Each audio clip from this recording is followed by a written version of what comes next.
In capital budgeting techniques, one of the greatest challenges managers face is making capital investment decisions.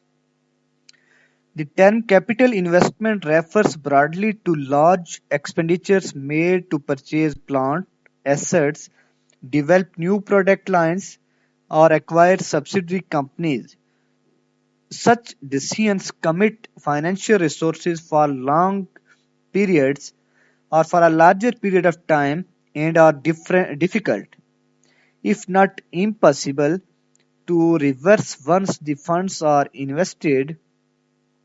Thus, companies tend to benefit from good capital investment or suffer from poor ones for many years. And the process of evaluating and prioritizing capital investment opportunities is called capital budgeting. And in capital budgeting, which relies heavily on estimate the future operating results, these estimates often involve a considerable degree of uncertainty and should be evaluated accordingly. And in capital budgeting, it is a process of identifying, analyzing, and selecting investment projects whose returns cash flows are expected to extend beyond 1 year. While estimating the capital investment or capital budgeting, we must know about the techniques which involve analysis of the annual net cash flows per pertaining to the investment. And annual net cash flows refers to the excess of cash receipts over cash disbursement in the given year.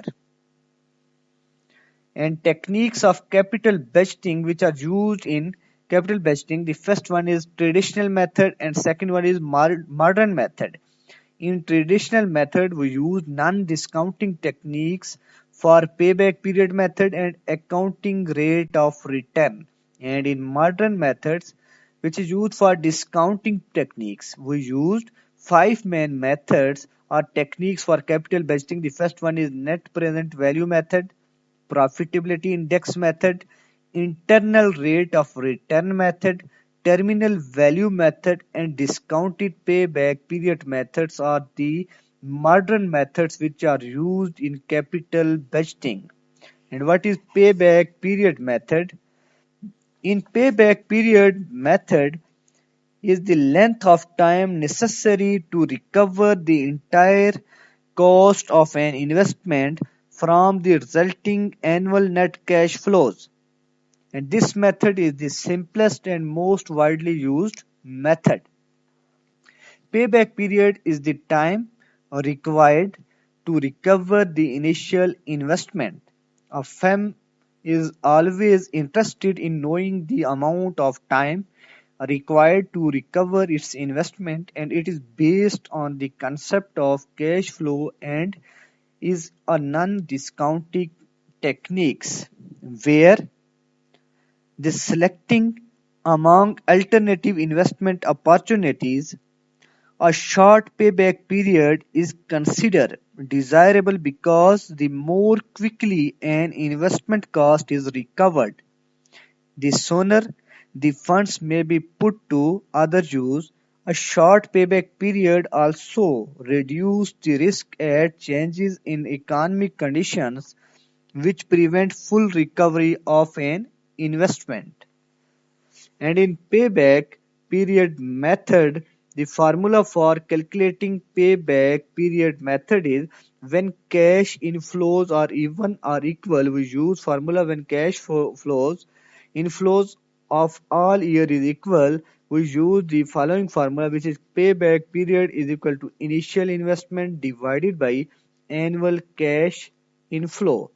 And when cash flows are uneven or unequal, the cash inflows for each year is different. We use the formula below. Payback period is equal to E plus B divided by C, where E year immediately preceding the year of recovery, and B. Amount left to be recovered. C. Cash inflow during the year of financial recovery. Note that before using these values, we must find cumulative cash inflows. And the decision criteria for payback period is: if there is only one project in consideration, it would be selected only if it has a payback period as per management's expectation. In case of more than one project, a project with lower payback period should be selected for payback period. And the merits of payback period method are used. It is easy to calculate and simple to understand. And the second one merit is it is useful in case of those industries where there is a lot of uncertainty and instability, because it lays emphasis on the speedy recovery of the investment. And the third one merit of payback period method is many firms want to recover their investment as quickly as possible. This method is more appropriate for them to know how quickly they could get their investment back, and it measures liquidity of the investment in the payback period method. If we discuss about the demerits of payback period method, the first one demerit of payback period method is this method neglect cash flows occurring after the payback period. This method does not consider the amount of profit and after the recovery of the cost of investment, and some projects much have higher cash inflows after the payback period. This method does not consider the time value of money. It's a demerit of payback period method. And this method does not consider the risk associated with the project. This method ignores interest factor, which is considered very important in taking sound investment decision. In post-payback period, the duration in excess of payback period till economic life of a project, where post-payback period is equal to economic life less payback period.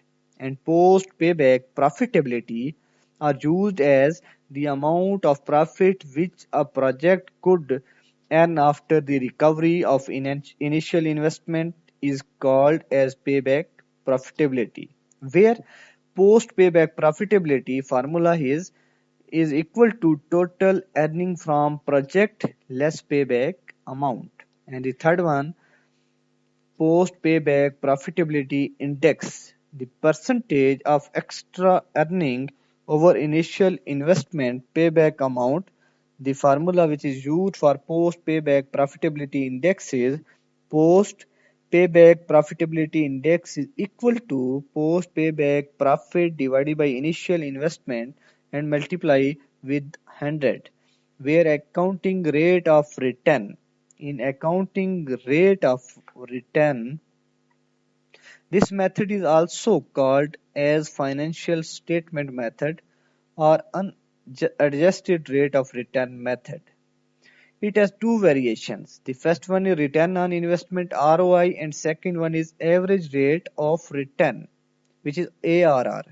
And in return on investment ROI, when initial investment is taken into account for calculation, it is called return on investment, and return on investment is equal to OSN over ln divided by n over I multiply by 100, and average rate of return AAR. When average investment is taken for calculation, it is called average rate of return, and average rate of return ARR is equal to OSN over LN divided by n over I divided by 2 multiply by 100, where OS is used for operating savings such as cash inflows and or profit after tax but before depreciation. and Ni is the initial investment, and N is the economic life of the machine, where Ni divided by N is the depreciation and Ni divided by 2 is the average investment, which is used in average rate of return. While the calculation of average investment Ni over 2 is equal to initial investment plus installation charges less scrap value divided by 2 plus working capital plus scrap. Note down on this calculation, like since profit after tax is taken for calculation of average rate of return or return on investment, we have to deduct the amount of depreciation from operating saving. That's why we have used the formula OS minus NI divided by N.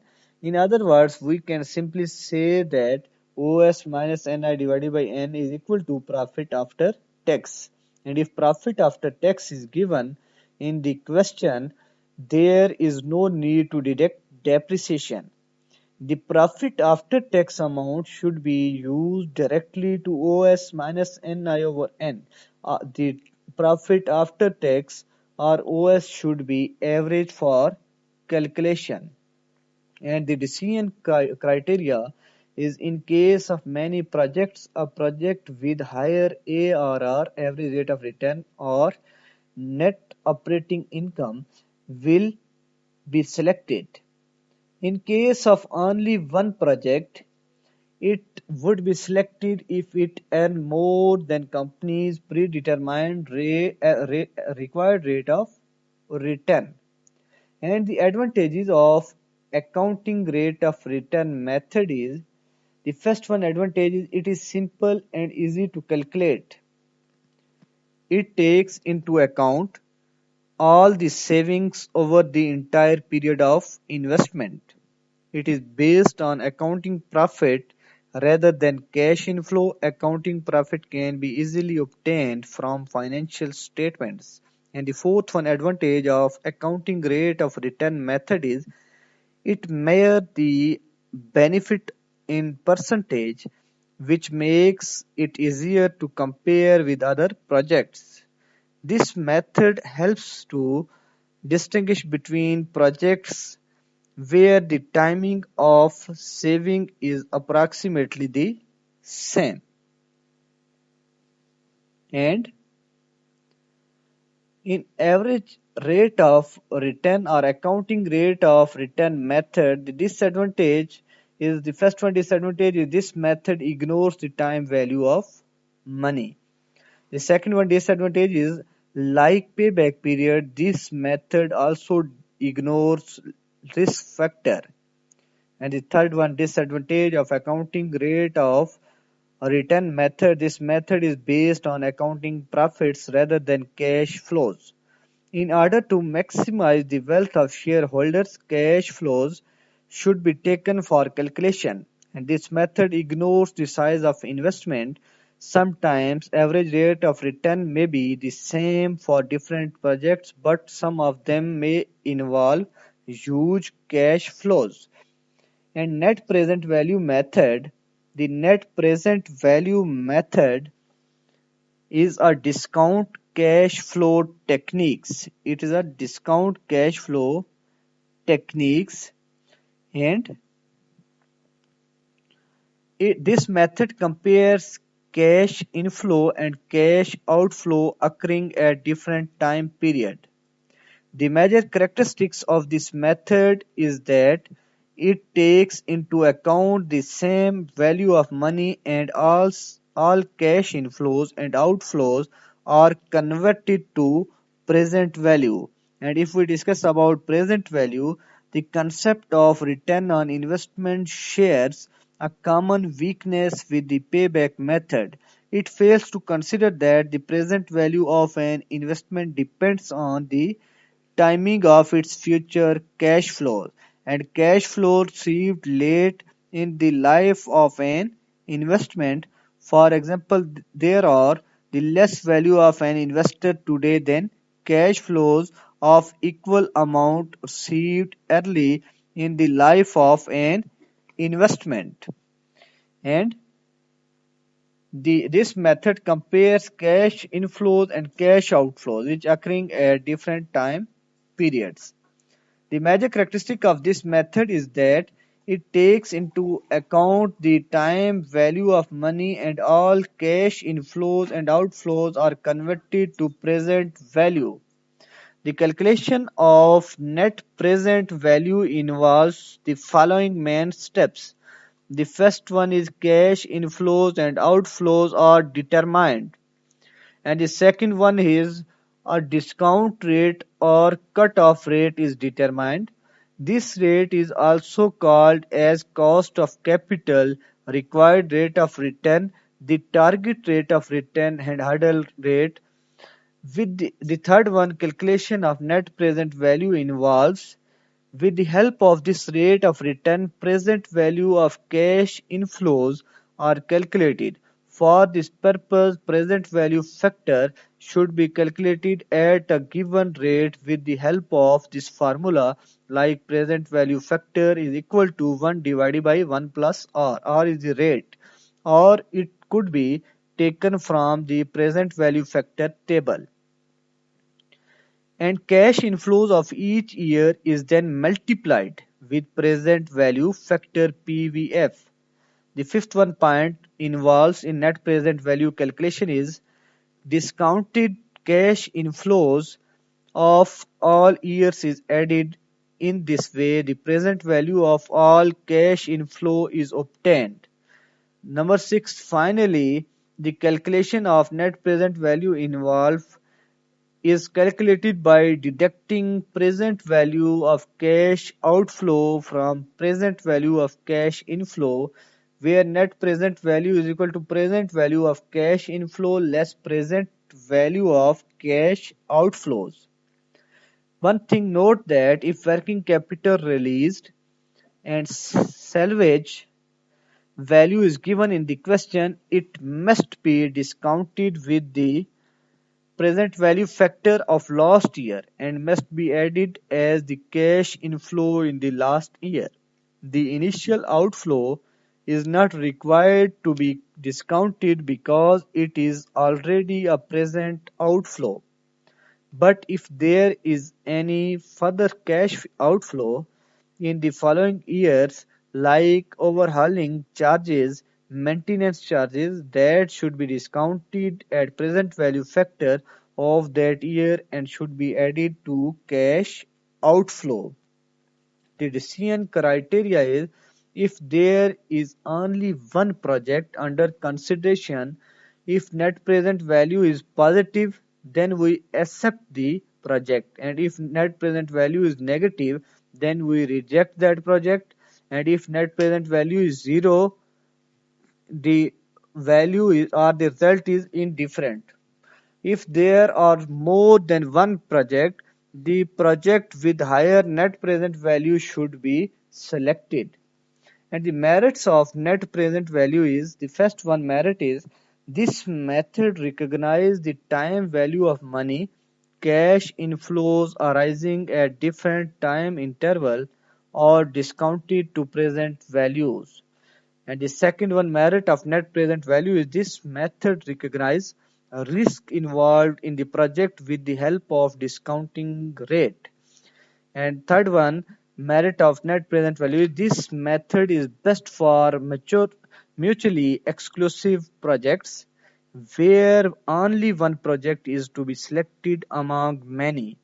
This method is considered best for wealth maximization of shareholders as it is based on cash inflow rather than accounting profit. It considers total benefits arising out of project till the end of the project. And demerits of net present value method is, the first one demerit is it requires difficult calculation. The net present value technique requires the predetermination of required rate of return, which itself is a difficult job. If that rate is not correctly taken, then the whole exercise of net present value may give wrong result. It does not provide a measure of project's own rate of return. Rather, it evaluates a proposal against an external variable that is minimum rate of return. And the fourth one, demerits of net present value method is this method may not provide satisfactory results in case of projects having different amount of investment and different economic life. And in productivity index, which is very important method, it means this method is also known as benefit cost ratio method. In this method, it is based on net present value method and calculates the benefit on per rupee investment. Like profitability index is equal to PV of cash inflows and PV of cash outflows. Present value of cash inflows divided by present value of cash outflows, where the decision criteria for profitability index is if there is only one project, the profitability index is more than 1, then we accept that project. And if the profitability index is less than 1, then we reject that project. And if profitability index is 0, then indifferent. If there are more than one project, the project with higher net present value should be selected for profitability index. And the merits of the profitability index is it is superior to net present value methods. It gives due consideration to the time value of money and cost involved in the project. And profitability index techniques gives better result in case of projects having different outlays. And in profitability index, all cash flows are considered including working capital used and released. Salvage value is also considered. And the fifth one, merit of profitability index, is this method is considered best for wealth maximization of shareholder as it is based on cash inflow rather than accounting profit. And number 6 merit is it consider total benefits arising out of the project until the end of the project. And seventh merit is the discount rate applied for discounting the cash flows is actually the minimum rate of return. This minimum rate of return incorporates both the pure return as well as the premium required to set off the risk. And internal rate of return IRR. In IRR, internal rate of return, IRR is also known as time adjusted rate of return. IRR is the rate at which net present value of the projects become zero.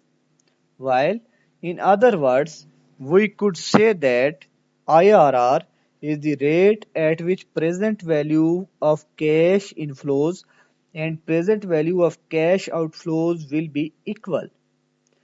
And fourth one, internal rate of return means, fourth one condition is in this technique, unlike net present value, we are not given a discount rate.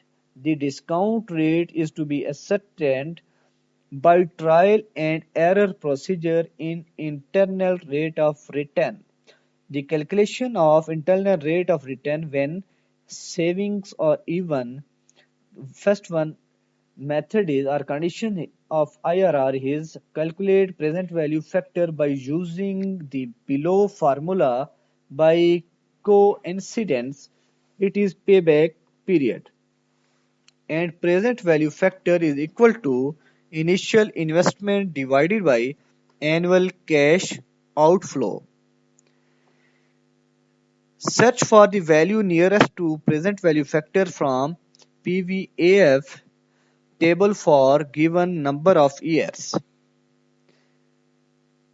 One value should be higher and one value should be lower to present value factor, and take discount rates for those higher and lower present value factor.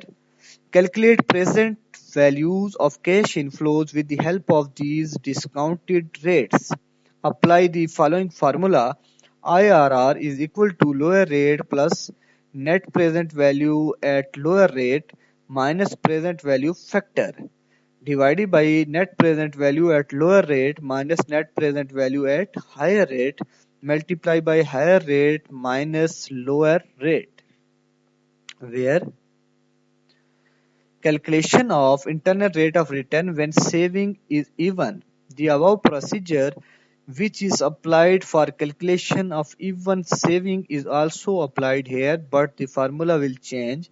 Internal rate of return is equal to lower rate plus net present value at lower rate divided by net present value at lower rate minus net present value at higher rate multiplied by higher rate minus lower rate. And important thing to remember in IRR, this method is based on trial and error. We should keep in mind that we need two rates, one rate higher to present value factor and another rate lower to present value factor, and then we need to calculate net present value or at those rates, and net present value at one rate should be negative and net present value at one rate should be positive. We should also keep in mind lower the rate higher the net present value and higher the rate lower the net present value. Suppose net present value is negative at 10% discount rate. Now we need another net present value which should be positive. So going by the above rule, we should now calculate net present value at a rate which is lower to 10%. We should continue lowering the rate till we do not get a positive net present value. Generally, difference of two present is considered good. So here we could get a positive net present value at 8% discount rate. If two rates are given in the question, we simply need to calculate the net present value at both the rates and apply those values in the formula. While merits of internal rate of return, it takes into account time value of money, thus cash inflows occurring at different time interval are adjusted with appropriate discount rate. It is profit-oriented concept and helps in selecting those proposals which are expected to earn more than minimum required rate of return. In IRR, all cash inflows are considered including working capital used and released. Salvage value is also considered. It is based on cash flows. And demerits of internal rate of return. The first one demerit is it involves complicated trial and calculation. And the second one demerits is it makes and implied assumptions that the future cash inflows of a proposal are reinvested at a rate equal to IRR. This assumption is not true as the firms are able to reinvest only at a rate available in the market. And the third one, demerits of internal rate of return, is many times it may yield multiple rates. And terminal value method, which is very important method. This method is based on the assumption that cash inflows of each year is reinvested in another outlet at a certain rate of return till the economic life of the project. And the second one condition is cash inflow of last year is not reinvested.